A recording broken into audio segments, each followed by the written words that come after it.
அதிகாரம் 7-10 வசனத்தை வாசிக்கலாமா? கேளுங்கள், அப்பொழுது உங்களுக்கு கொடுக்கப்படும், தேடுங்கள், அப்பொழுது கண்டடைவீர்கள், தட்டுங்கள், அப்பொழுது உங்களுக்கு திறக்கப்படும். ஏனென்றால் கேட்கிற எவனும் பெற்றுக்கொள்ளுகிறான், தேடுகிறவன் கண்டடைகிறான், தட்டுகிறவனுக்கு திறக்கப்படும். உங்களில் எந்த மனுஷனானாலும் தன்னிடத்தில் அப்பத்தை கேட்கிற தன் மகனுக்கு கல்லை கொடுப்பானா? மீனை கேட்டால் அவனுக்கு பாம்பை கொடுப்பானா? ஆகையால் பொல்லாதவர்களாகிய நீங்கள் உங்கள் பிள்ளைகளுக்கு நல்ல ஈவுகளை கொடுக்க அறிந்திருக்கும் போது பரலோகத்தில் இருக்க உங்கள் பிதா தம்மிடத்தில் வேண்டிக் கொள்ளுகளுக்கு நன்மையானகளை கொடுப்பது அதிக நிச்சயம் அல்லவா? அடுத்த வசனம், ஆதலால் மனுஷர் உங்களுக்கு எதை செய்ய விரும்புகிறீர்களோ அவைகளை நீங்களும் அவர்களுக்கு செய்யுங்கள். இதுவே நியாயப்பிரமாணமும் தீர்க்க தரிசனமும் என்று வேதம் சொல்லுகிறது. அல்லேலூயா. வேத வசனம் சொல்லுது, கேளுங்கள், அப்பொழுது உங்களுக்கு கொடுக்கப்படும் அப்படி சொல்லி என்ன செய்கிறாரு? இது ஒரு மலை பிரசங்கம். 5ஆம் அதிகாரம், 6ஆம் அதிகாரம், 7ஆம் அதிகாரம் இயேசு மலையில் பண்ணின ஒரு பிரசங்கம். சரிங்களா? ஆனால் இந்த மலை பிரசங்கத்தில் கர்த்தர் இப்படிப்பட்ட ஒரு வார்த்தைகளை சொல்லுகிறார். நீ எதை கேட்ட கேட்குற எவனும் என்ன செய்வானா? பெற்றுக்கொள்ள உங்களுக்கு கொடுக்கப்படும். நீங்கள் தேடுங்க, தட்டுங்க, உங்களுக்கு என்ன செய்வாங்க? அப்பொழுது உங்களுக்கு கொடுக்கப்படும் என்று சொல்லிட்டு கேட்குற எவனும் பெற்றுக்கொள்கிறான், தேடுகிறவன் கண்டடைகிறான், தட்டுகிறவனுக்கு என்ன செய்யுமா? திறக்கப்படும் அப்படின்னு சொல்லிட்டு அப்படியே சொல்லிட்டு வருகிற தேவன் என்ன சொல்கிறாரு? உங்கள் பிள்ளைகளுக்கு எந்த மனுஷனானாலும் தன்னிடத்தில் அப்பத்தை கேட்கிற தன் மகனுக்கு கல்லை கொடுப்பானா? மீனை கேட்டால் அவனுக்கு பாம்பை கொடுப்பானா? அப்படின்னு ஆண்டு என்ன செய்கிறாரு? சொல்லுகிறார். அப்போ எல்லாருடைய தாய் தகப்பன்மாரும் தன் பிள்ளைகளுக்கு நல்ல காரியங்களை மாத்திரமே கொடுப்பார்கள். எந்த தீமையான காரியங்களையும் என்ன செய்ய மாட்டார்கள்? கொடுக்க மாட்டார்கள். அப்படியாய் கர்த்தர் சொல்லுகிறார், ஆகையால் பொல்லாதவர்களாகிய நீங்களே உங்கள் பிள்ளைகளுக்கு நல்ல ஈவுகளை கொடுக்க அறிந்திருக்கிறது போல உங்களிடத்தில் ஆண்டவரிடத்தில் கேட்டுக்கொள்கிறவர்களுக்கு பரிசுத்த ஆவியை கொடுப்பது அதிக நிச்சயம் அல்லவா அப்படின்னு ஆண்டு சொல்கிறார். ஹல்லேலூயா. அப்போ ஆண்டவர்கிட்ட கேட்கும் பொழுது பரிசுத்த ஆவியான வரத்தையும் கர்த்தர் கொடுக்க அவர் வல்லமையுள்ள தெய்வனாய் இருக்கிறார். இன்னைக்கு நான் உங்களுக்கு சொல்ல போகிற ஒரே ஒரு காரியம், மனுஷர் உங்களுக்கு என்ன செய்ய விரும்புகிறீர்களோ அவைகளை நீங்களும் அவர்களுக்கு செய்யுங்கள். இதுவே நியாயப்பிரமாணம் தீர்க்கதரிசனம். இந்த வசனத்தை தான் உங்கள் மத்தியில் வைக்கிறேன். மனுஷர் உங்களுக்கு எவைகளை செய்ய விரும்புகிறீர்களோ அவைகளை நீங்களும் அவர்களுக்கு செய்யுங்கள். இது நியாயப்பிரமாணம் தீர்க்க தரிசனமும் அடங்கி இருக்கிறது. ஹல்லேலூயா. நியாயப்பிரமாணம் அப்படின்னு சொல்லும் பொழுது எத்தனை நியாயப்பிரமாணங்கள் கர்த்தர் கொடுத்திருக்கிறார் அப்படின்னா 613 நியாயப்பிரமாணங்கள் வார்த்தைகள் கொடுக்கப்பட்டிருக்கிறது. அந்த 613 பிரமாணங்கள் நமக்கு கொடுக்கப்பட்டிருப்பதில் இந்த 10 கட்டளைகளும் அடங்குகிறது. அப்போ இதை ஒவ்வொன்றையும் கடைபிடிக்க வேண்டும். இதில் ஒன்றில் தவறும் பொழுது அந்த மனுஷன் மொத்தமாக என்ன செய்கிறான்? தவறுகிறான் என்று சொல்லி நியாயப்பிரமாணம் சொல்லப்படுகிறது. தீர்க்க தரிசன வார்த்தைகளை, இந்த தீர்க்க தரிசன வார்த்தைகளை கேட்கிறவர்கள், இதன்படி செய்கிறவர்கள், இதை வாசிக்கிறவர்கள் பாக்கியவான்கள். ஆனால் இதில் எழுதியிருக்கிறபடி செய்யாவிட்டால் பழைய ஏற்பாட்டிலும் வாதைகள் வரும். அதே போல் புதிய ஏற்பாட்டிலும் நாம் இந்த நியாயப்பிரமாண வார்த்தைகளையும் தீர்க்க தரிசன வார்த்தைகளையும் ஒன்றையும் குறைக்கக்கூடாது, ஒன்றையும் கூட்டக்கூடாது. அப்படி கூட்டினால் இந்த வேதத்தில் உள்ள சாபங்கள் மாத்திரம் அல்ல, இதில் இல்லாத சாபங்களும் ஒரு மனிதனுக்கு வரும் என்று சொல்லி வேதவசனம் சொல்லுகிறது. இவ்வளோ காரியங்களை சொல்லும் பொழுது ஆண்டு ஒரு காரியத்தை அழகாய் சொல்கிறார். நீ மனுஷட்ட எதை எதிர்பார்க்கிறியோ, என்ன காரியத்தை எதிர்பார்க்க அதை நீ அவர்களுக்கு செய்ய பாரு.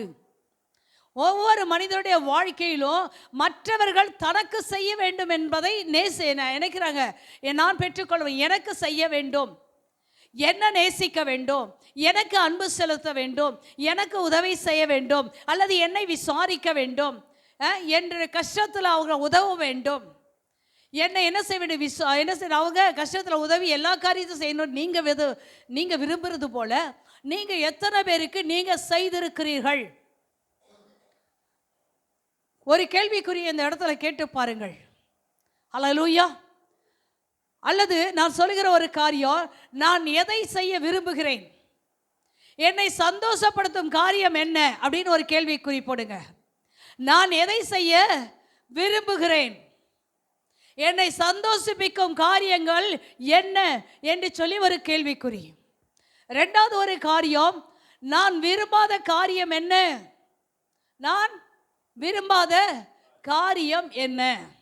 அடுத்தது, என்னை கலங்க பண்ணுகிற காரியம் என்ன அப்படி சொல்லி இதை நீங்கள் அப்படியே முறைச்சி பார்க்காதீங்க, எழுதி வச்சிங்க, மறந்துடுவீங்க.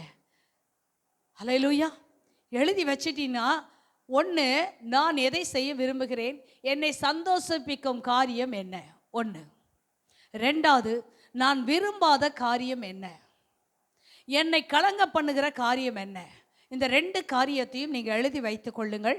வச்சுக்கிட்டு அப்புறமேட்டுக்கு இந்த காரியம், மனுஷர் எனக்கு என்ன செய்ய விரும்புகிறார், நான் செய்யணும்னு எனக்கு விரும்புகிறானோ அதை நான் என்ன செய்யணும், மற்றவர்களுக்கு செய்ய வேண்டும். இதில் நியாயப்பிரமாணமும் முழுசு அடங்கிடுச்சு. இதில் என்ன செய்யுது, தீர்க்க தரிசன வசனங்களும் அடங்கியிருக்கு அப்படின்னு சொல்லி வேத வசனம். புதிய ஏற்பாட்டுக்கும் பழைய ஏற்பாட்டுக்கும் என்ன வித்தியாசம் அப்படின்னா, 613 கற்பனைகளையும் நியாயப்பிரமாணங்களை கை கொள்ள வேண்டும். ஆனால் புதிய ஏற்பாட்டில் அப்படி அல்ல. புதிய ஏற்பாட்டு காலத்தில் நமக்கு 2 கற்பனை. யாரால சொல்ல முடியும்? 2 கட்டளையில் ஆண்டவர் 613 கட்டளைகளையும் கொண்டு வந்து 2 கட்டளையில் நிறுத்துறாங்க. அது என்ன நீங்கள் சொல்ல முடியுமா? என்னம்மா? தன்னைத்தான் நேசிப்பது போல பிறரை நேசி. இன்னொரு கற்பனை, உன் தேவனாகிய கர்த்தரை முழு இருதயத்தோடு, முழு ஆத்துமாவோடு, முழு பலத்தோடு அன்பு கூற வேண்டும். இந்த 2 கற்பனைகளில் 613 நியாயப்பிரமாணமும் தீர்க்க தரிசனங்களும் என்ன செய்து, எல்லாமே இந்த 2க்குள்ள அடங்கி இருக்கிறது. அல்லேலூயா. இந்த 2 பிரமாணத்தையும் கற்றுக்கொள்ளும். முதலாவது, உன் முழு இருதயத்தோடு, முழு ஆத்துமாவோடு, முழு பலத்தோடு தேவனிடத்தில் அன்பு கூறு. 2வது கற்பனை, உன்னிடத்தில் நீ அன்பு கூறுவது போல பிறரிடத்தில் அன்பு கூறு. இந்த 2 செய்துட்டா இந்த நியாயப்பிரமாணம் தீர்க்க தரிசனம் எல்லாத்தையும், இந்த வேதத்தை முழுவதுமாக ஒரு மனிதன் கடைப்பிடித்து விட முடியும் அல்லது நிறைவேற்றி விட முடியும் என்று சொல்லி வேத வசனம் சொல்லுது. அல்லேலூயா. வாசிக்கலாம். மத்திய சுவிசேஷம் 18ஆம் அதிகாரம் 28வது வசனம்.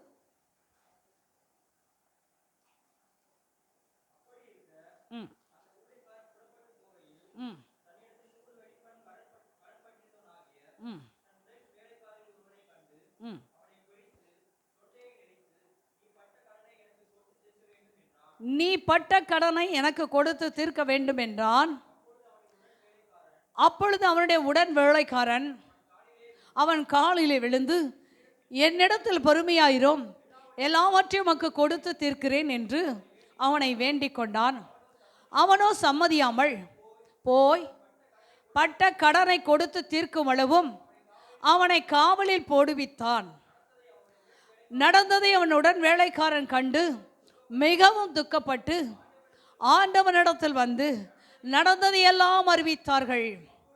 அப்பொழுது அவனுடைய ஆண்டவர் அவனை அழைப்பித்து, பொல்லாத ஊழியக்காரனே, நீ என்னை வேண்டிக் கொண்டபடியினால் அந்த கடன் முழுவதையும் நான் உனக்கு மன்னித்து விட்டேன். நான் உனக்கு இறங்கினது போல நீயும் உன் உடன் வேலைக்காரனுக்கு இறங்க வேண்டாமோ என்று சொல்லி அவனுடைய ஆண்டவன் கோபம் அடைந்து அவன் பட்ட கடனையெல்லாம் தனக்கு கொடுத்து தீர்க்கும் அளவும் வாதிக்கிறவர்கள் இடத்தில் அவனை ஒப்பு கொடுத்தான். நீங்களும் அவனவன் தன் சகோதரன் செய்த தப்பிதங்களை மனப்பூர்வம் மன்னியாமற் போனால் என் பரமபிதாவும் உங்களுக்கு அப்படியே செய்வார் என்று சொல்லியிருக்கிறது. ஹல்லேலூயா. இங்கே ஒரு காரியத்தை கர்த்தர் கேட்கிறார். எத்தனை தரம் மன்னிக்க வேண்டும்? 70 தரம் என்ன செய்யுங்க, மன்னிங்க. 7 தரம் மன்னித்தா போதுமான் அப்படின்னு ஆண்டவர் கேட்கும் பொழுது அந்த 70 தரம் மன்னிப்புன்னு சொல்லிட்டு, எப்படி என்றால் பரலோக ராஜ்யம் தன் ஊழியக்காரனிடத்தில் கணக்கு ஒப்புவிக்க வேண்டிய என்ன செய்து வேண்டும் என்று ஒரு ராஜாவுக்கு ஒப்பாய் இருக்கிறது என்று ஒரு ஓமையை சொல்லுகிறார். பரலோக ராஜ்யம் எதுக்கு ஒப்பனையாய் இருக்கிறதா? கணக்கு ஒப்புவிக்க வேண்டும். பரலோக ராஜ்யம் தன் ஊழியக்காரனிடத்தில் கணக்கு பார்க்க வேண்டும் என்ற ஒரு ராஜாவுக்கு ஒப்பாயிருக்கிறது. ஒரு ராஜாவிடத்தில் ஒரு மனிதன் கடன் வாங்கி விட்டான். அவன் கடன் வாங்கினது எவ்வளவு அப்படின்னு சொல்லி பார்த்தா 10,000 தாலந்து கடன் வாங்கியிருக்கிறான். எத்தனை தாலந்து? 10,000 தாலந்து கடன் வாங்கியிருக்கிறான். இப்ப அவனை கடனை திருப்பி ராஜா கேட்கும் பொழுது அவன் சொல்லுகிறான், கடனை கொடுக்க என்னிடத்துல திராணி இல்லை என்று சொல்லி அவன் அழுகிறான். அழுகும் பொழுது அவனுடைய கடனை ராஜா என்ன செய்கிறார்? அவனுக்கு மன்னித்து விடுகிறார். அவனுக்கு என்ன செய்கிறாரு? அவன் ஆண்டவர்கிட்ட வணங்கிய சொல்கிறான், என்னிடத்தில் பொறுமையாரும், எல்லா கடனையும் உமக்கு என்ன செய்கிறேன், நான் கொடுத்து தீர்த்துறேன்னு சொல்லி 10,000 தாளந்து வாங்கினவன் அந்த எஜமானுடைய காலில் விழுந்து இடத்தில் பொறுமையாயிரும் என்று சொல்லி வேண்டிக் கொள்ளும் பொழுது அந்த எஜமான் பார்க்கிறார், பரவாயில்ல, அவனை பார்த்து அவனுக்கு கொடுக்க திராணி இல்லை என்று சொல்லி அவன் மேல் மனது இறங்கி, அந்த வசனம் 27வது வசனத்தில் ஆண்டவன் மனதிறங்கி அவனை விடுதலை பண்ணி கடனையும் அவனுக்கு மன்னித்து விட்டான். அப்ப பரலோக ராஜ்யம் கணக்கு ஒப்புவிக்க வேண்டிய ஒரு ஊழியக்காரனுக்கு ஒப்பா இருக்கிறது என்று வேதம் சொல்லுது. நீங்களும் நானும் கடவுளுக்கு கணக்கு ஒப்புவிக்க வேண்டியது அவசியமாக இருக்குது. இங்கே யாரும் கணக்கு ஒப்புவிக்க எனக்கு எதுவுமே இல்லை, எந்த கடனும் எசப்பட நான் வாங்கவே இல்லைன்னு நம்ம யாரும் என்ன செய்ய முடியாது, சொல்ல முடியாது. புரியுதுங்களா? அப்ப 10,000 தாளந்து வாங்கின அவர்களை பார்த்து அவன் மேல் மனதுருகி அந்த ஆண்டவன், அந்த எஜமான் அல்லது ராஜா மன்னித்து விடுகிறான். மன்னித்து விட்ட பின்பாக இவன் புறப்பட்டு போகிறான். புறப்பட்டு போகும் பொழுது வழியில வேறு ஒரு வேலைக்காரன் வருகிறான். அவன் இவன்கிட்ட 100 வெள்ளி காசு வாங்கியிருக்கான். இவன் வாங்கினது 10,000. ஆனால் இவன்கிட்ட வாங்கினது 100 வெள்ளி காசு தான். அவனை பார்த்து என் கடனை திருப்பி கொடுன்னு சொல்லி கேட்குறான். அவனும் இவன் என்ன சொன்னானோ அதே போல் அவனும் சொல்கிறான், என்கிட்ட பொறுமையாக இருங்க, நான் எப்படியாவது அவங்களுக்கு திருப்பி கொடுத்து விடுகிறேன் என்று சொல்லி அவன் சொல்லும் பொழுது இவன் அதுக்கு சம்மதியாமல், 30வது வசனம், அவனோ சம்மதியாமல் அவன் பட்ட கடனை கொடுத்து தீர்க்க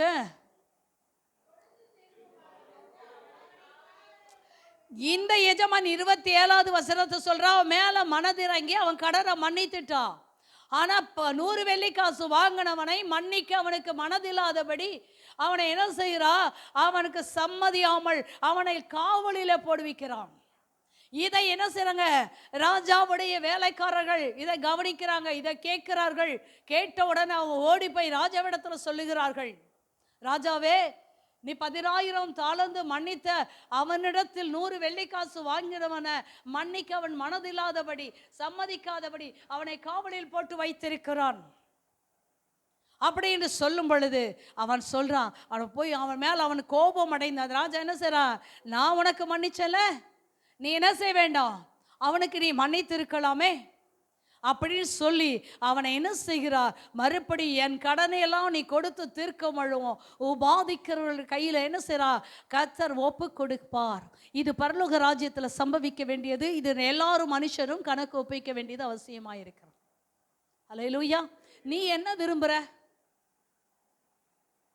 நீங்க என்ன விரும்புறீங்க? உன் மனைவி உன்ட்ட அன்பு கூறணும், விசாரிக்கணும், எல்லாம் செய்யணும் நீங்க நினைப்பது போல உங்களுடைய மனைவியும் அவங்க என்ன நினைப்பாங்க, என் கணவன் இதெல்லாம் செய்யணும்னு சொல்லி அவங்க விரும்புறத நீங்க என்னைக்கு செய்றீங்களோ, நீங்க உங்களுக்கு என்ன செய்யணும்னு விரும்புறீங்களோ அதை உங்க மனைவிக்கு செய்து பாருங்க.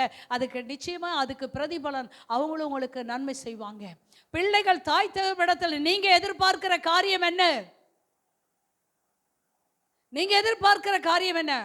நீ என் சாவியோ வாழ்வியோ எனக்கு தெரியாது, எனக்கு இவ்வளோ கொடு, நான் புருஷன் வீட்டுக்கு எடுத்துகிட்டு போகணும் அப்படின்னு நீ சொல்கிற. அவங்க ஒன்றை விசாரிக்க நிறைய பிள்ளைகள் என்ன செய்கிறாங்க, அம்மா அப்பா வீட்டுக்கு வந்தால் கல்யாணம் பண்ணிட்டு கொடுத்துட்டாங்கன்னு வச்சிங்களேன், அம்மா வீட்டுக்கு வந்தால் அவங்க யாராக வராங்களா, விருந்தாளியாக வராங்க.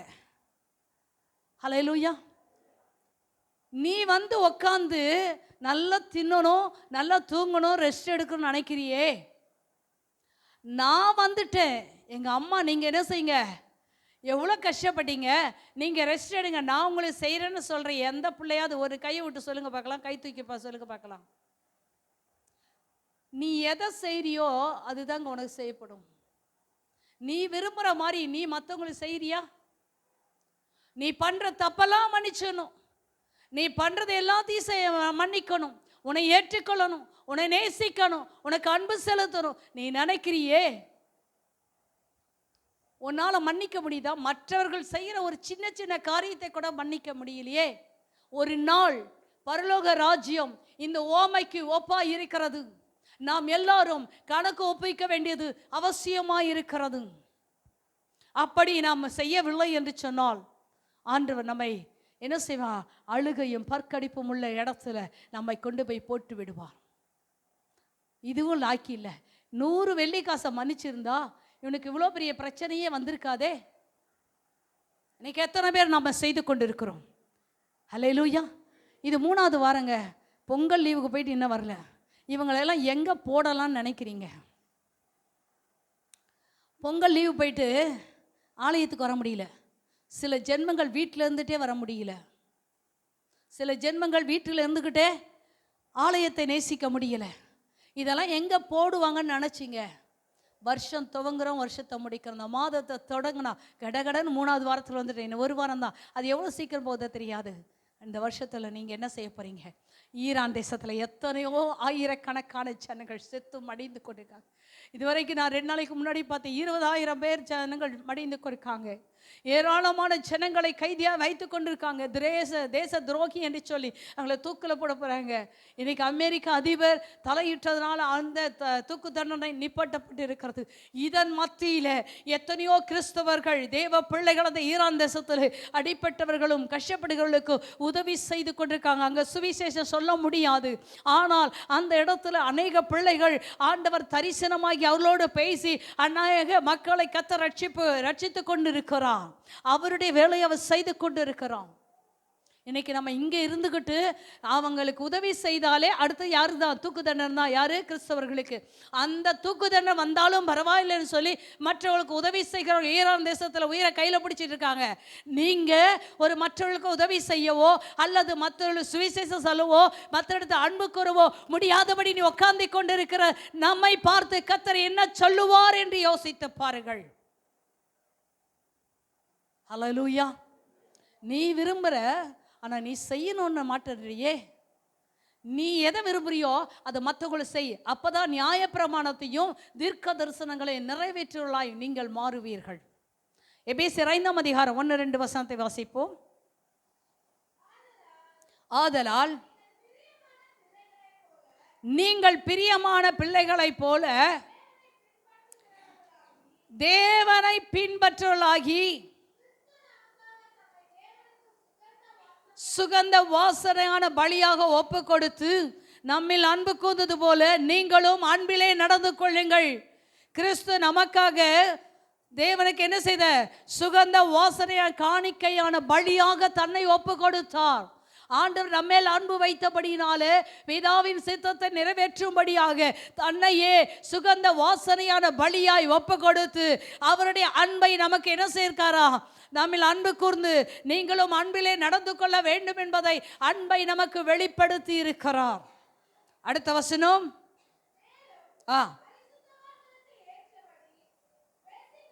வேண்டாம்.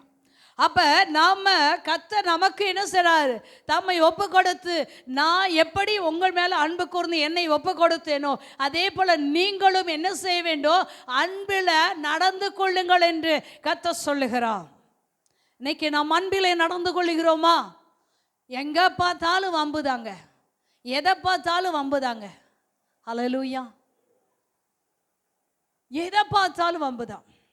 வாசிக்கலாம். மத்தேயு சுவிசேஷம் 22ஆம் உதாரணங்களை சொன்னால் நேரம் ஆயிடும். அதனால் வசனத்தை மாத்திரம் சொல்லி முடிப்போம். 22ஆம் அதிகாரம் 37, 38, 39 வசனத்தை வாசிப்போம். இயேசு அவனை நோக்கி, உன் தேவனாகிய கர்த்தரிடத்தில் முழு இருதயத்தோடும் முழு ஆத்துமாவோடும் முழு மனதோடும் அன்பு கூறுவாயாக. இது முதலாம் கற்பனை. இதற்கு ஒப்பாயிருக்க 2ஆம் கற்பனை என்னவென்றால், உன்னிடத்தில் அன்பு கூறுவது போல பிறனிடத்திலும் அன்பு கூறுவாய் என்பதே. இவ்விரண்டு கற்பனைகளிலும் நியாயப்பிரமாண முழுமையும் தீர்க்க தரிசனங்களும் அடங்கி இருக்கிறது. நான் ஏற்கனவே சொல்லிட்டேன். ஹல்லேலூயா. அப்ப நியாயப்பிரமாணம் தீர்க்க தரிசனங்கள் எதில் அடங்கி இருக்கிறது? ஹல்லேலூயா. முதல்ல நீ முழு இருதயத்தோடு, முழு ஆத்மாவோடு, முழு பலத்தோடு கர்த்தரை என்ன செய்யணும்? அன்பு கூற வேண்டும். சமயம் கிடைத்தா தேவனை தேடலாம், சமயம் கிடைத்தா தேடலாம். இன்னைக்கு கேம்பு போயிட்டு வந்த பிள்ளைகளுக்கு 5 மணிக்கு எழுந்து பழக்கம் இருக்கிறது. ஆனால் வீட்டுக்கு வந்த பின்னாடி எத்தனை மணிக்கு தான் எழும்புவாங்க? 8 மணிக்கு எழும்புவாங்க. 9 மணிக்கு ஸ்கூலுக்கு போவாங்க. அப்படியாங்க? நீங்கள் பழக்குவீங்க. அங்கே பழக்க வச்சு கொண்டு வந்தாச்சால இனி அம்மா அப்பாவுக்கு என்ன வேண்டும்? அந்த பழக்கத்துக்கு அவர்களை கொண்டு வர ட்ரை பண்ணுங்க. நீங்கள் ஏந்திரிங்க, 5 மணிக்கு ஏஞ்சி 2 பாட்டு பாடுங்க, அது எழுந்து உட்கார வைங்க. அதுக்கு என்ன செய்யுங்க? அவங்க எவ்வளோ தாகத்தோடு அவங்க தண்ணி வச்சு கொடுத்து அந்த குழந்தைய எழுப்பி குளிக்க வச்சு ப்ரேயர் கொண்டு வருவாங்கன்னா, பெத்த உங்களுக்கு எவ்வளோ பாரம் இருக்க வேண்டும்? அந்த பிள்ளை நியாயப்பிரமாணத்தை நீதியை நிறைவேற்ற வேண்டும். ஹல்லேலூயா. அது வரல, நீங்கள் நடத்தலைன்னா நம்ம 2 பேருமே சேர்ந்து எதை நியாயப்பிரமாணத்தை தீர்க்க தரிசனம் நிறைவேற்றலை. புரியுதுங்களா? 2வது, உன்னிடத்தில் நீ அன்பு கூறுவது போல பிறரிடத்தில் அன்பு கூறும். நீ என்ன செய்தியோ, நீ எதை எதிர்பார்க்குறியோ அதை நீ செய்யுங்க. இல்லைன்னா ஒரு தலைபட்சமாக லவ் பண்ணுற மாதிரி ஆகிடும். அவர் ஒன்றை லவ் பண்ணிகிட்டே இருப்பார், நீ ஏன் லவ் பண்ண மாட்டேன்? யார் லவ் பண்ண மாட்டேன்? மற்றவங்கள போய் லவ் பண்ண, ஊரில் இருக்கவனை எல்லாம் லவ் பண்ணுவாங்க. இயேசுவை லவ் பண்ணு. இயேசுவை லவ் பண்ணா இந்த தேவன் என்னென்றைக்குள்ள சதா காலங்கள் நம்முடைய தேவன் மரண பரியந்தவர் நடத்துவார். அவன் கொஞ்ச நாள் லவ் பண்ணிட்டு போயிடுவான். ஆனால் இவர் கடைசி வரைக்கும் லவ் பண்ணிட்டே உன்னை அன்பு செலுத்துவான். உன்னை எவ்வளோ நேசிக்க முடியுமோ அவ்வளோ நேசிப்பா. நீ அவரை எட்டி உதைக்கிற, நீ அவரை மறந்து போகிற, ஆனால் நேசித்து வருகிற ஒரே ஒரு தெய்வம் அவர் தான். நீ நேசி, ஏமாந்து போயிடாத. உலகத்தை பார்த்து ஏமாந்து போயிடாத. பையனை பார்த்து பொண்ணு ஏமாந்துடாத. பொண்ணை பார்த்து பையனை அது கிளி மாதிரி இருக்கும். நீ கல்யாணம் பண்ணின பின்னாடி அது மூக்குள்ள வச்சு கொத்தும். அது பார்த்தா அழகாக இருக்கும். தேல் எப்படி இருக்குங்க? கொடுக்க மடக்கிட்டு நல்லா அழகாக தான் இருக்கும். ஆனால் அது கல்யாணம் பண்ண பின்னாடி கொட்டும். ஒரே கொட்டில் செத்து போயிடுவேன். ஹல்லேலூயா. அன்பு கூறுங்க, இன்னும் அதிகமாக அன்பு கூறுங்க. யார்கிட்ட அன்பு கூறுங்க? இயேசுட்ட அன்பு கூறுங்க. ஹல்லேலூயா. வாசிக்கலாமா? மத்தேயு எழுதின சுவிசேஷம் 19ஆம் அதிகாரம் 19வது வசனம். உன் தகப்பனை உன் தாயும் கனம் பண்ணுவாயாக. உன்னிடத்தில் அன்பு கூறுவது போல. இப்போ மறுபடியும் ஒரு கற்பனை ஆண்டவர் சொல்லுகிறார், உன் தகப்பனையும் தாயும் கனம் பண்ணுவாயாக. எத்தனை பிள்ளைகள் தாய் தகப்பனை அடிக்கிறீங்க? எத்தனை தாய் தகப்பன் திட்டுறீங்க? எத்தனை தாய் தகப்பன், எனக்கு தெரிஞ்ச ஒரு தாயை ஒரு பிள்ளை திட்டுது, கெட்ட கெட்ட கெட்ட வார்த்தையா திட்டுது, கெட்ட வார்த்தையா திட்டுது. நானும் சொல்லி சொல்லி பார்க்குறேன், இதெல்லாம் செய்யக்கூடாது. யாரு கேட்டாலும் யாரையும் திட்டும். தகப்பனையும் தாயும் நீ தூசித்தீனா உன் தீபம் அணைந்து போய்விடும். சீக்கிரமாக செத்துருவன்னு அர்த்தம். தாயும் தகப்பனையும் கணம் பண்ணலைன்னா சீக்கிரம் உன் மேலே இருக்க தீபம் அணைந்து போய்விடும், செத்துருவ. என்னடா இது, வருஷத்தை துவக்கணும்னா இந்த அம்மா இப்படி திட்டுறாங்க. திட்டல, உனக்கு சொல்லித்தரேன், உனக்கு சொல்லித்தரேன். எந்த தாய் தகப்பனையும் தூசிக்க உனக்கு எந்த அதிகாரம் கிடையாது. அவங்கள குறை சொல்ல உனக்கு அதிகாரம் கிடையாது. அவங்கள கத்தரும் வேற அம்மா அப்பா வீட்டில் பிறக்கலாமா? போ, இப்போ கூட தான் என்ன போய் பிறந்துரு. தெரியாத கடவுள் உன்னை இந்த அம்மா அப்பா கொடுத்தாங்க. வேற வீட்டில் பிறந்திருக்கலாம், இந்த வீட்டில் பிறந்திருக்கலாம். ராஸ்கேல், ஆட்டுக்கு வாழை கத்தர் அளந்து தான் வைப்பார். அதுக்கு குதிரை மாதிரி வால் வச்சுருந்தா அது வேலைக்கே ஆகாது. அதனால் ஆட்டுக்கு வாள் கொஞ்சமாக இருக்கும், குதிரைக்கு வாள் பெருசாக இருக்கும். எல்லா மிருகத்துக்குமே வாழை கத்தர் அளந்து வைத்திருக்கா. ரொம்ப பெரிய வாழாக இருந்தால் நாய்க்கு பெரிய வாழாக இருக்கும்னு சொல்லி அதை கட் பண்ணி ஒட்ட வச்சிருவாங்க. ஹல்லேலூயா. இன்னைக்கு தேவனுடைய பிள்ளைகளே, நீங்கள் பரலோக ராஜ்யம் கணக்கு ஒப்பிக்க வேண்டிய ஒரு ராஜாவின் காரியத்துக்கு ஒப்பாயிருக்கிறது. நீங்கள் கணக்கு ஒப்பிக்க வேண்டியது அவசியமாக இருக்குது. தாயின் தகப்பனையும் நீ திட்டுறதுக்கு உனக்கு எந்த அதிகாரம் இல்லை. கணம் பண்ணு. இது நியாயப்பிரமாணம் தீர்க்க தரிசனம் அடங்கி இருக்கிறதா இருக்கிறது. அடுத்தது, உன்னிடத்தில் நீ அன்பு கூறுவது போல பிறரிடத்தில் அன்பு கூறு. நீ 8 மணி வரைக்கும் தூங்கணும், உங்கள் அம்மா அம்மா ஏஞ்சி வேலை செய்து உனக்கு சாப்பாடு செய்து தரணும் நீ நினைக்கிறியே. நீ எத்தனை மணிக்கு எழுந்திருக்க? எனக்கு தெரியாதுங்க. நீங்கள் 10 பேர் பரலோகத்துக்கு போனாலும் பரவாயில்ல, மீதியெல்லாம் எங்கே போட்டோம், அது எங்கேயோ போய் தொலைட்டோம். ஆனால் வசனத்தை கேட்குற 10 பேராச்சும் பரலோகத்துக்கு போய் சேருங்க. வசனத்துக்கு கீழ்ப்படியாத அத்தனையும் நரகத்துக்கு தான் போவோம். அதில் எந்த மாற்றம் கிடையாது. வசிங்க. அம்மா அப்பா திட்டாத, உனக்கு எவ்வளோ செய்கிறாங்க, அவங்க இல்லைன்னா தான் உன் ஆத்தம்லாம் தெரியும். பத்மாமா இருக்கிறனால வேளாங்கண்ணிக்கு பெருசாக தெரியாது. அந்த அம்மா இல்லைன்னா வேளாங்கண்ணி அவ்வளோ கஷ்டப்படணும். ஏன்னா எனக்கு கண்ணார பாப்பா அந்த அம்மா வயதான காலத்தில் மக வேலைக்கு போயிட்டு வரங்காட்டி 5 முட்டு 60 கொண்டா வந்து வீட்டில் வச்சிடுவாங்க.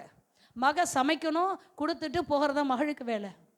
எந்த தாய் தகப்பனை திட்டாதீங்க, எந்த தாய் தகப்பனை தூசிக்காதீங்க. மறுபடியும் சொல்கிறேன், நியாயப்பிரமாணத்தை மீறுகிறவர்களாய் மாறிடாதீங்க தயவு செய்து. அடுத்த வசனத்துக்கு நேரம் இப்போ ரோமர் 13ஆம் அதிகாரம் 8-9 வசனத்தை வாசிக்கலாமா?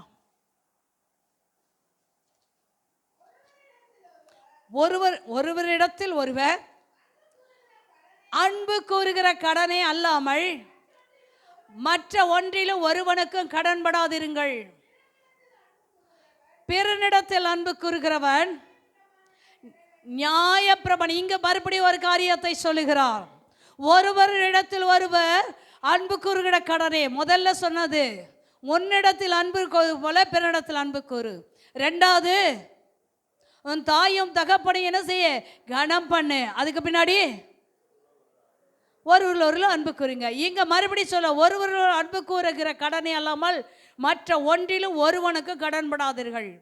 பிறரிடத்தில் அன்பு கூறுகிறவன் நியாயப்பிரமாணத்தை நிறைவேற்றுகிறவனாய் இருக்கிறான். நியாயப்பிரமாணத்தை நிறைவேற்றுவனாய் இருக்கிறான்.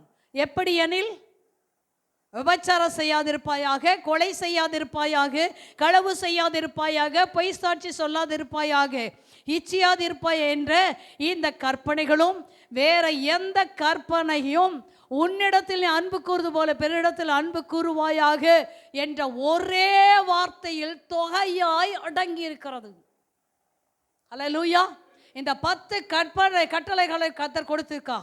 இந்த 10 கட்டளைகளையும் ஒரே ஒரு காரியத்தால் நிறைவேற்ற முடியும். எப்படி நிறைவேற்ற முடியும்? உன்னிடத்தில் நீ அன்பு கூறுவது போல பிறரிடத்தில் நீ அன்பு கூறுகிற பொழுது இது எல்லாம் தொகையாய் இந்த வார்த்தைக்குள் என்ன செய்தா அடங்கி இருக்கிறது என்று வேதம் சொல்லுகிறது. அல்லேலூயா. யார் எப்படி அன்பு கூர்ந்து கொண்டிருக்கோம்? ஒருத்தரிடத்தில் ஒருத்தர் அன்பு கூற வேண்டும். அப்போ இங்கே உட்கார்ந்திருக்க எல்லாருமே ஒருத்தரிடத்தில் ஒருத்தர் என்ன செய்ய வேண்டும்? அன்பு கூற வேண்டும். ஏதோ உங்களுக்கு பிடிச்சவங்கள்ட்ட மாத்திரம் அன்பாக பேசுறது பழகிறது அப்படிலாம் இல்லை. எல்லார்கிட்டும் நம்ம பார்க்கும் பொழுது ஒருத்தர் நம்ம அன்பு கூறுகிற கடனை அல்ல, எல்லாம் தொகையாய் நியாயப்பிரமாணம் எல்லா கட்டளைகள் எல்லாமே அதில் அடங்கி இருக்கிறது என்று சொல்லி வேதம் சொல்லுகிறார். கலாத்தியர் 5ஆம் அதிகாரம் 14வது வசனம். கலாத்தியர் 5:14.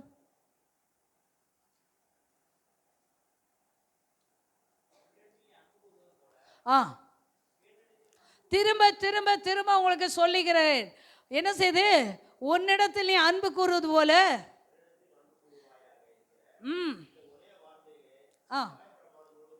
மறுபடியும் சொல்லுகிறோம். ஹல்லேலூயா. இந்த நியாயப்பிரமாணம் முழுவதுமே உன்னிடத்தில் அன்பு கூறுவது போல பிற இடத்துல அன்பு கூர்ந்துட்டீங்கன்னா அதை முழுவதுமாய் நிறைவேற்றீங்க. ஹல்லேலூயா. இன்னைக்கு எத்தனை பேர் இந்த 3வது வருஷத்தின் 3வது வாரத்தில் வந்திருக்க நீங்கள் பாக்கியவான்கள். நீங்கள் உங்களிடத்தில் அன்பு கூறுவது போல இடத்துல அன்பு கூறுங்க, நியாயப்பிரமாணத்தை முழுவதுமாய் நிறைவேற்றிடுவீங்க. நாம் நல்லா இருக்குன்னு நினைப்போம், நாம் நல்லா ட்ரெஸ் பண்ணணும்னு நினைப்போம், நாம் நல்லா தின்னணும்னு நினைப்போம். நான் என்னுடைய வாழ்க்கையில் நான் அதிகமாய் சொல்லுகிற ஒரு காரியம், எனக்கு ரொம்ப பசியாக இருக்கும், நிறைய வேலை செய்வேன் எங்கள் வீட்டில். இப்பயும் சரி, என் வீட்டுக்காரருக்கு கொலை செய். திடீர்னு யாராவது கெஸ்ட்டு வருவாங்க, அவங்க சாப்பிட்டீங்களான்னு கேட்பாரு. சாப்பிடலைன்னா உடனே அவங்களுக்கு ஏதாவது கொடுத்துருணும் சொல்லுவார். ஆனால் நீ சாப்பிட்டியான்னு ஒரு நாள் என்னை கேட்டது கிடையாது. போவேன், எனக்கு இருக்கிறத எடுத்துகிட்டு வந்து அப்படியே அவங்களுக்கு கொடுத்துருவேன். நான் எத்தனையோ நாள் பட்னியாக இருப்பேன். அதனால் ரொம்ப அல்சர், ஏற்கனவே அல்சரில் தான் ரட்சிக்கப்பட்டேன். நிறைய முறை அல்சர் வந்து டாக்டர் திட்ட ஆரம்பித்த மணி டாக்டர், இனி நீ பாஸ்டிங் எடுத்தீங்கன்னா செத்துருவீங்க, தயவு செய்து பாஸ்டிங் எடுக்கிறது விடுங்க அப்படி சொன்னாங்க. அந்த இன்றைக்கும் சரி, எனக்கு பசி இருக்கும், எனக்கு விருப்பம் இருக்கும், நான் அநேக வேளை சாப்பிட மாட்டேன். யாராவது வந்துட்டாங்கன்னா அந்த பொருளை எடுத்து அப்படியே அவங்களுக்கு என்ன செய்வேன், சந்தோஷத்தோடு கொடுத்துடணும். நான் என்னுடைய காரியத்தை நான் இன்னைக்கு வரைக்கும் பார்க்கவே இல்லை. ஆனால் ஆண்டவர் எனக்கு உயிரோடு தான் வச்சிருக்காரு இது வரைக்கும். ஏன்னா நான் சாப்பிட்டும் எனக்கு விருப்பம் இருக்குது. ஆனால் என் வீட்டை தேடி ஒருத்தவங்க வந்துட்டாங்க, அவங்களுக்கு என்ன செய்யணும்? நான் கொடுத்தே ஆக வேண்டும். அல்லேலூயா. நம்ம உடம்ப ஒரு வேலைக்கு சாப்பிடல நம்ம செத்திட மாட்டோம். நம்ம ஒரு காரியம் செய்யலைன்னா நம்ம செய்ய மாட்டோம். ஆனால் நம்ம போல நான் பிறர் நேசிக்கிறோம். நான் மற்றவங்களுக்கு செய்ய ஆரம்பிக்க கர்த்தர் என் வாழ்க்கையில் ஒரு குறையுமே இல்லைங்க. நானாக சாப்பிடாத இருக்க வேலையை தவிர்த்து என் வீட்டில் எந்த ஒரு குறையுமே கர்த்தர் வைக்கவில்லை. நீ நல்லா உடுத்துக்கு நினைக்கிறியே, அதே போல் மற்றவங்களை உடுத்த வேண்டும் என்று நினச்சி பாரு. அட்லீஸ்ட் நீ புது சேலை எடுத்து தராட்டே பரவாயில்ல. நான் நினச்சிட்டு இருந்தேன், எல்லா விசுவாசிகளும் ஒரு சேலை எடுத்தாந்து வைங்க, நம்ம கொண்டு போய் என்ன செய்யலாம், வெளியே இருக்கிறதான ஒரு குஷ்டரோகிகளுக்கு மற்றவங்களுக்கு அந்த சேலையை கொடுத்துட்டு வரலாம் அப்படி சொல்லணும்னு நினச்சிட்டு இருக்கேன். ஆனால் கிறிஸ்மஸ் டைமில் நான் சொல்லணும்னு தான் போகிறேன். அதை இந்த சபைக்குள்ளே கொடுக்க மாட்டோம். இந்த சபையில் கொடுக்கறதுக்கு மல்லிகா சகோதரிக்காங்க. நீங்கள் எல்லாரும் ஒவ்வொரு சேலை வாங்கிட்டு வந்தால் இங்கே வாங்கின சேலை இங்கே கொண்டாந்து வச்சிடாதீங்க. நீங்கள் தனிப்பட்ட முறையில் வாங்கிட்டு வந்து ஒவ்வொன்று வைங்க. எங்கேயாவது வெளியே இருக்கிறதான தரித்திருக்க கஷ்டப்படுறதுக்கு நம்ம கொண்டு போய் கொடுப்போம். உங்களால் முடிஞ்சது ஒரு பெட்ஷீட்டோ ஒரு சேலையோ வாங்கி கொடுங்க, நம்ம போய் கொடுக்கலாம். அதோடைய அன்பு அதுதான் என்று அன்பு கூறுவது பிறரிடத்தில் அன்பு கூறுவேன். நான் நினைக்கிறேன், ஒவ்வொரு கிறிஸ்மஸுக்கு நினைக்கிறது என்னன்னே தெரியல. ஆண்டவரே அடுத்த வருஷத்துக்குள்ளே எப்படியாவது ஒரு காரியம் செய்யணும், நிறையா சாப்பாடு செய்யணும், பிரியாணி எல்லா ஜனங்களுக்கும் கொண்டு போய் பேக்கெட் பண்ணி கொடுக்கணும்னு நினச்சிட்டு இருக்கேன். நான் ஒரு ஆளாக ஒன்றா செய்ய முடியாத கஷ்டப்படுறேன். தயவுசெய்து எனக்கு உதவி செய்யுங்க. நாம் அன்னைக்கு நம்ம கிறிஸ்மஸ் கொண்டாடுவதை காட்டும் மற்றவங்களுக்கு கொண்டு போய் கொடுக்கலாம். அல்லேலூயா. உன்னிடத்தில் அன்பு கூறுவது போல பிறரிடத்தில் அன்பு செய்ய அன்பு கூறு. யாக்கோப்பு 2ஆம் அதிகாரம் 8வது வசனத்தை வாசிக்கலாமா? சீக்கிரமாக வாசிங்க.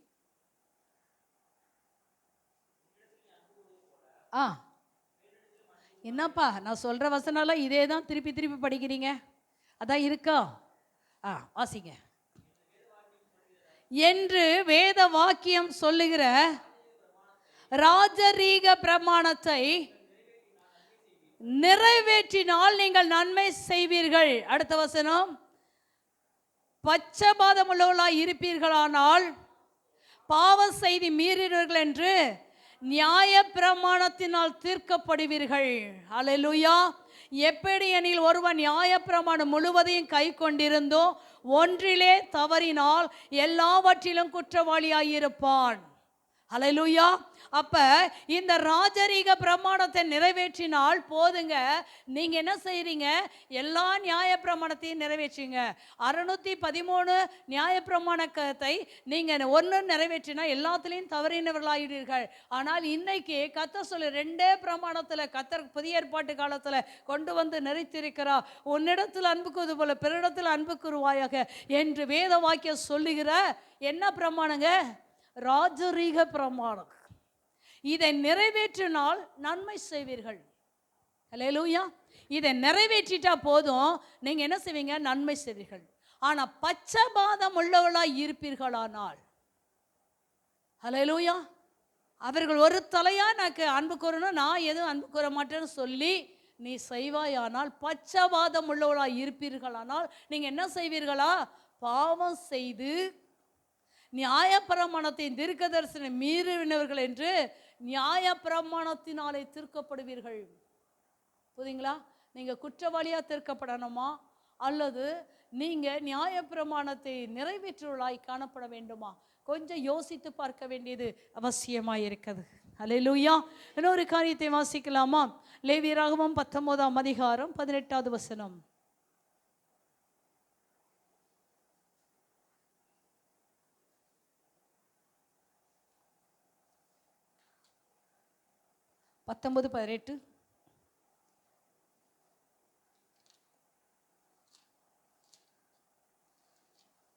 இல்லைங்களாப்பா?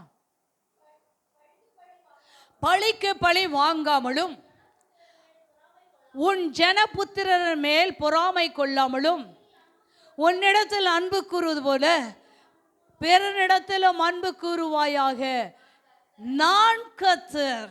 அல்லேலூயா. ஆண்டு சொல்லுகிறார், நீ என்ன செய்ய வேண்டும்? பழிக்கு பழி என்ன செய்யக்கூடாது? வாங்கக்கூடாது. உன் ஜனபுத்திரர் மேல் பொறாமை கொள்ளாதே. யாரை பார்த்தும் பொறாமை கொள்ளாதீங்க. யாரை பார்த்து என்ன செய்யுங்க? பொறாமை கொள்ளாதீங்க. அவங்க நல்லா இருக்கட்டும், நல்லா இருக்கட்டும், அவங்க நல்லா உடுத்தட்டும், நல்லா சாப்பிட்டோம். மற்றவங்களை பார்த்து நீங்கள் ஆசீர்வாதமாக நினச்சி பாருங்களேன், நல்லதே நினச்சி பாருங்கள், உங்கள் வாழ்க்கையில் நல்லதான் நடக்கும். அவங்க வீட்டில் நாங்கள் டெய்லி கறிங்க, ஒரே ஒரு நாள் எங்கள் வீட்டில் என்ன செய்தோம், எங்கள் வீட்டுக்கார் சொன்னார், மட்டன் வாங்கிட்டு சாப்பிட்லாம், ரொம்ப ஆசையாக இருக்குது. நாங்கள் இப்பயும் எங்கள் வீட்டில் மட்டன் அதிகமாக வாங்க மாட்டோம். ஏன்னா ரொம்ப விலை அதிகம். என்னுடைய காரியத்துக்கு நான் வாங்க மாட்டேன். சிக்கனோ மீனோ வாங்கி என்ன செய்தோம், கதையை ஓட்டிகிட்டு போயிடுவோம். அதே போல் எங்கள் வீட்டுக்கார் இருக்கக்குள்ள ஒரு நாள் ஒரு 1/2 கிலோ மட்டன் வாங்கிட்டு வந்து, நோயில் எனக்கு குழம்பு வச்சுதான் சொன்னார். சரி வச்சு கொடுத்தோம். அப்போ தான் சட்டியை தூக்கிட்டு வந்து வைக்கிறோம், சாப்பிட்லான்னு சொல்லி வைக்கிறோம். எங்கள் விசுவாசி ஒருத்தவங்க வந்தாங்க, அவங்க ரொம்ப பணக்காரங்க வந்தாங்க. அவர் சொன்னார், பிரதர் சாப்பிடுங்க. எங்கள் வீட்டுக்கு யார் வந்தாலும் முதல் வேலை சாப்பிட சொல்லி தான் எங்கள் வீட்டுக்கார் சொல்லுவார். அப்படி சொல்லும் பொழுது அவர் சொன்னார், என்ன குழம்பு பாஸ்டர்? மட்டன் குழம்பு. அவர் சொல்கிறாரு, நாங்களாம் மட்டன் சாப்பிட்டு எத்தனை மாதங்கள் ஆகுது, எங்களாலே மட்டன் வாங்கி சாப்பிட முடியல, நீங்கள் மட்டன் குழம்பு வச்சுருக்கீங்களா? என் வீட்டுக்காரை தானே அடிக்கணும், செம்ம அடி அடிக்கணும்ல, எடுத்து உள்ளே வச்சிருமா, அவர் போன பிறகு சாப்பிட்லான்னு சொல்லியிருக்கலாமா இல்லையா? அவருக்கு சேர்த்து சோறு போட சொல்லி அவருடைய வாழ்க்கையில் என்ன செய்யுது, என்ன நல்லது, உன்னை பணக்காரனாக இருந்தால் உன்னோட தான். ஆனால் நாங்கள் எத்தனை தடவை சாப்பிட்டோன்னு உங்கள்கிட்ட சொல்லியிருக்கோமா, அல்லது நாங்கள் சாப்பிட்லன்னு வந்து சொல்லியிருக்கோமா? ஏதோ வீட்டுக்கு வந்துட்டால் சோறு வாயை மூடி சாப்பிட்டு போக வேண்டியது தானே. எவ்வளோ யோசித்து பாருங்கள். சீ, ஒரு அற்பமான காரியம். இன்னைக்கு எத்தனையோ பேருடைய வாழ்க்கையில் அப்படி தாங்க இருக்குது. உன்னிடத்தில் நீ அன்பு குற, ஜனமே பொறாம கொள்ளாத, பழி வாங்காத. அவங்க அடிச்சிட்டாங்கன்னா அடிச்சிடணுமா, அவங்க திட்டினா பதிலுக்கு திட்டணுமா? வயசு வரம்பு இல்லாதபடி ஒரு பிள்ளைகள் நடந்து கொள்றீங்க. அம்மா திட்டுனா என்ன, அடிச்சேன்னா நீ என் மேலே கை விச்சிட்டியா, நான் உன்னை பாரு சும்மா விடுவேனா, என் கை பூ பூக்குமா, அடிக்கையா ராஸ்கேல். பழிக்கு பழியா? தாய் தகப்பன் எந்த பிள்ளைகளையும் அடித்து வளர்த்தாதான் அந்த பிள்ளை நான் பரலோகத்துக்கு போன்னு வேதம் சொல்லுது. நீ திருப்பி அடித்தா நீ நரகத்துக்கு போன்னு சொல்லியிருக்கு. திருப்பி அடிக்கிற வேண்டாம் வேண்டாம். அவங்க தப்பு பண்ணால் அவங்களுக்கு நிச்சயமாக கத்தர் அதுக்குரிய காரியங்களை அவங்களுக்கு கத்தர் செய்வார். ஆனால் நீ செய்யாத, உன்னிடத்தில் அன்பு கூறுது போல பிறரிடத்தில் அன்பு கூறு.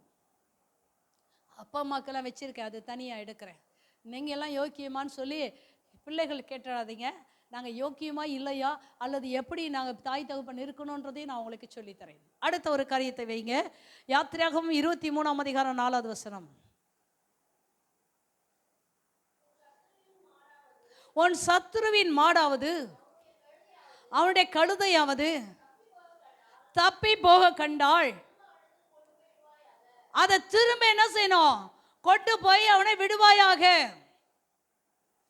அடுத்த வசனம், உன்னை பகைக்கிறவருடைய கழுதை சுமையோடு விழுந்து கிடக்க கண்டாயானால் அதுக்கு உதவி செய்யாமல் இருக்கலாமா? அவசியமாய் அவனோடு கூட அவனுக்கு என்ன செய்த, அதற்கு உதவி செய்வாங்க. செயல்முறையில் அன்பு கூறு. அல்லேலூயா. அன்று சொல்றாரு, உன் சத்துருவின் மாடு என்ன செய்து, ஒரு பழத்தில் விழுந்துருச்சு, அதுக்கு தான் அடிபட்டுடுச்சு. அப்படி அது என்ன செய்து, அவன் வீட்டை விட்டு வெளியே ஓடுது. அப்படின்னு போது நீ போய் தொலைட்டோம், இவன் எனக்கு அப்படி பண்ணா இல்லை, அவனுக்கு இது வேணும், இன்னமும் வேணும், போட்டோம் அப்படின்னு சொல்லி விட்டுறாத. ஆண்டு சொல்கிறாரு, அவனுடைய மாடு ஆடோ வழி தப்பி போகல, அதை பிடிச்சி கூப்பிட்டு வந்து, இதை பாருங்க உங்கள் மாடு ஆடு அந்த பக்கம் இருந்தது, அதை நான் கூட்டிகிட்டு வந்தேன், விட்டு பாருங்களேன். அவனை நீ அடித்த மாதிரி இருக்கும், எதில் வேணால் அடித்த மாதிரி இருக்கும். அவன் நினைப்பான், நம்ம இவ்வளோ துரோகம் பண்ணுறோம், இவன் எப்படி செய்கிறான், அப்படி அன்பு கூறானே, நம்மளுடைய என்ன செய்ய பொருளை கொண்டு வந்து கொடுத்தானேன்னு சொல்லி செய்வான். அடுத்தது, உன்னை பகைக்கிறவர்கள் சுமையோடு விழுந்து கிடக்கிறது, அவனால் தூக்க முடியவில்லை, உடனே போய் என்ன செய்ய, அவனுக்கு ஹெல்ப் பண்ணு, அதை தூக்கி விடு என்று சொல்றாங்க. இன்னைக்கு எத்தனை பேர் சொல்றாங்க, அவனுக்கு வேணும்னு சொல்றோமா, அவன் அடிப்படட்டுன்னு சொல்றோமா, அவனுக்கு இதெல்லாம் நடந்தது, நான் நினைச்சேன் நடந்ததுன்னு சொல்றோமா? வாய்ப்பே இல்லைங்க. எத்தனையோ பேர் என்னை பகைச்சாங்க, என்னை தூசித்தாங்க, தெருவில் பார்த்து பயங்கரமாக. நான் வளர்த்த பிள்ளை, சோறு போட்டு வளர்த்தவன், அசிங்கமாக பேசுவான். அதனால் நான் பதில் பேசதே இல்லை, எனக்கு பதில் பேச தெரியாது. பலிபடுத்து வந்துட்டால் பேச தெரியும், கர்த்தர் வசனத்தை தர பேசுகிறேன், கீழே இருக்க வரைக்கும் எனக்கு தெரியாது. இன்றைக்கும் பயங்கரமாக சண்டை போடும் பொழுது என்னால் பேச தெரியாது. சின்ன பிள்ளை என்னை பேசும் பொழுது அழுதுருக்கேன், பல வேளை அழுதுருக்கேன். ஆனால் அவனுக்கு ஒரு பயங்கரமான பிரச்சனை வரும் பொழுது என்கிட்ட கொண்டு வர்றதுக்கு அனுமதி கேட்டாங்க, கொண்டு வா, நான் செய்கிறேன். எத்தனையோ பேத்துக்கு ஹெல்ப் பண்ணியிருக்கேன், நான் உதவி செய்திருக்கேன். ஏன்னா ராஜரீக பிரமாணத்தை நம்ம நிறைவேற்றணும். உங்களை பார்த்து எனக்கு பிடிக்கலன்னா நான் ஒதுங்கி இதெல்லாம் போயிடுவேன். யார்கிட்டையும் போய் சண்டை போடணும் அவசியம் இல்லை. ஆனால் அவன் திரும்ப வந்து என்கிட்ட ஒரு நாள் மன்னிப்பு கேட்டான். அம்மா என்னை மன்னிச்சிருங்க, நான் எவ்வளோ உங்களை அசிங்கப்படுத்தியிருக்கேன், ஆனால் நீங்கள் எனக்கு என்ன செய்றீங்க, நன்மை செய்றீங்க. செய்து பாருங்களேன். உங்கள் மேலே கர்த்தர் உங்களோடு இருக்கிறார் என்பதை அந்த அன்பின் மூலமாய், உங்களுடைய செய்கையின் மூலமாய் இந்த உலகத்துக்கு நீங்கள் வெளிப்படுத்துவர்களாய் மாறிவிடுங்கள். சாதாரண கிறிஸ்தவர்களாய் நீங்கள் வாழாதீங்க. நியாய பிரமாணத்தையும் தீர்க்க தரிசனங்கள் நிறைவேற்றுகிற ஒரு விசுவாசிகளாய் நீங்கள் மாற ஆரம்பிங்கள். கர்த்தர் உங்களுக்கு பெரிய காரியங்களை கர்த்தர் செய்வார். நிச்சயமாக செய்வாருங்க. நீங்கள் செய்து மாத்திரம் இந்த வருஷத்தில் பார்த்துருங்க. இந்த ராஜரீக பிரமாணத்தை ரெண்டையும் நீங்கள் நிறைவேற்றி பார்த்துருங்க. கர்த்தர் உங்களை அடிச்சுக்க யாருமே இல்லை. நீங்கள் தான் முதல்ல என்ன செய்வீங்க, ராஜாவுக்கு முன்பாக தகுதி உள்ளவளாய் மாறிடுவீர்கள். ஹல்லேலூயா. இன்னும் ஒரு சில வசனத்தை மற்ற சொல்லி முடிக்க நிறைய காரியங்கள் உண்டு. ஒரு 3 வசனத்தை சொல்லுகிறேன். நீதிமொழிகள் 27:17 வசனத்தை வாசிக்கலாமா? 24:17.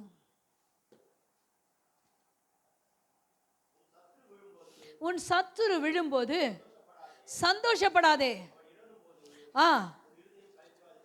அவன் என்ன செய்து விழும்போது சந்தோஷப்படாதே. அவன் இடரும் போது உன் இருதயம் களி கூறக்கூடாது. வேண்டாங்க, போகட்டும். அவங்க செய்யறது அவங்க கடவுளுக்கு கணக்கு போயிட்டோம், நம்ம கடவுளுக்கு கணக்கு போய்விட்டோம். சரியா? அப்போ அவன் விழும்போது நீ சந்தோஷப்படாத. பாவம், அவங்களுக்கு உங்களால் முடிஞ்சதை செய்யுங்க, இல்லைன்னா விட்டுடுங்க. ஹல்லேலூயா. 25 நீதிமொழிகள் 25:21 வசனம். உன் சத்துரு பசியாய் இருந்தால் அவனுக்கு பசிக்கு ஆகாரம் கொடு. அவன் தாகமாய் இருந்தால் அவன் குடிக்க தண்ணீர் கொடு. அதனால் நீ அவன் தலைமேல் எரிகிற அக்கினி தழலை குவிப்பாய். கர்த்தர் உனக்கு பலன் அளிப்பா. நீ அவன் பசியா இருக்கிறானா, சாப்பாடு கொடு. தாகமா இருக்கான், தண்ணீர் கொடு. நீ இப்படி செய்வதனால் அக்கினி தழல் அவன் மேலே இறங்கும். உன் தேவனாகிய கர்த்தர் உனக்கு பலன் அளிப்பார். அம்மா திட்டாலே அம்மாவுக்கு ஒரு வேலை செய்யவும் முடியாது. ஊரில் உலகத்தெல்லாம் வேண்டாங்க. ஃபஸ்ட்டு உங்கள் வீட்டில் அன்பு கூறுங்க. நீங்கள் ஒரு அன்பு நிறைந்த குடும்பமாக மாறுங்க. பக்கத்தில் கொண்டு அன்பு செலுத்துங்க. சபையில் அன்பு செலுத்துங்க. உங்களோட வாழ்க்கை ரொம்ப இருக்கும். எங்கே போனாலும் இது வம்பு பிடிச்சது அப்படின்ற மாதிரிலாம் வாழ்க்கையில் நடந்து கொள்ளாதீங்க. உங்களை பற்றி சீப்பாக நினைக்கிற அளவுக்கு உங்கள் கிறிஸ்துவ வாழ்க்கை இருக்கக்கூடாது. இன்னொரு வசனத்தை படித்து முடிக்கலாம். உபாகம் 15:7-8.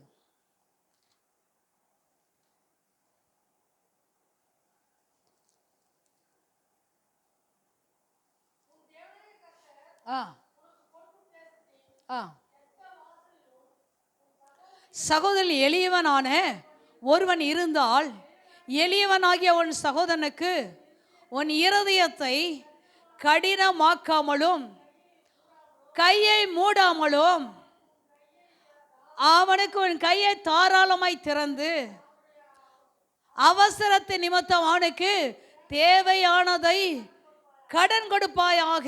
வேதம் சொல்லுகிறது, தேவன் கர்த்தர் உனக்கு கொடுக்கிற அந்த தேசத்துல உன் வாசல்கள் இருக்கிற எளியவன் இருந்தால், எளியவனாகி உன் சகோதரனுக்கு உன் இருதயத்தை என்ன செய்யாத, கடினப்படுத்தாத.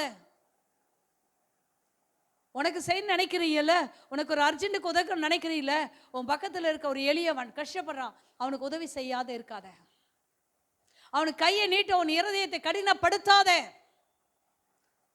தாராளமாய் உன் கையை என்ன செய்ய, திறந்து கொடு. அவனுடைய அவசரத்தின் நிமித்தம் அவனுடைய தேவையானதை எல்லாம் என்ன செய்ய, கடனாய் கொடு. அவன் திருப்பி தரான் தரல, அது அப்பாற்பட்ட பிரச்சனை. நான் ஒரு நாளும் நான் கடன் கொடுத்துட்டு யாருக்காவது கேட்பாங்க, கொடுப்பேன். அவங்க திருப்பி தருவாங்க நான் நினச்சதே கிடையாது. ஆண்டவர் அவங்க உள்ளத்தில் பேசினா திருப்பி தரட்டும், இல்லைன்னா பரவாயில்ல அப்படி சொல்லி நிறைய வெள்ளை விட்டுடுவேன். ஆனால் அப்படி யாரும் என்னை ஏமாத்தில் வாங்கினவங்க அவங்க சூழ்நிலைக்கு ஏற்ற மாதிரி எனக்கு திருப்பி கொண்டு வந்து தான் தர வந்திருக்காரு. அல்லேலூயா. இன்னும் நிறைய காரியங்கள் சொல்ல டைம் இல்லை, டைம் ஆச்சு. இந்த நாளிலே உன்னை ராஜரீக பிரமாணத்தை நிறைவேற்ற 2 பிரமாணத்தில் கொண்டு வந்து கர்த்தர் நடத்திருக்கா. இந்த புதிய ஆண்டில் இந்த 2 பிரமாணத்தை நாம் நிறைவேற்றலாம் இருப்போம். உன் இடத்துல நீ எவ்வளோ அன்பு கூறியோ அதே போல் பிற இடத்துல அன்பு கூறு. இது ராஜரீக பிரமாணம். கண்களை மூடி தேவ சமூகத்தில் தேவன மகிமை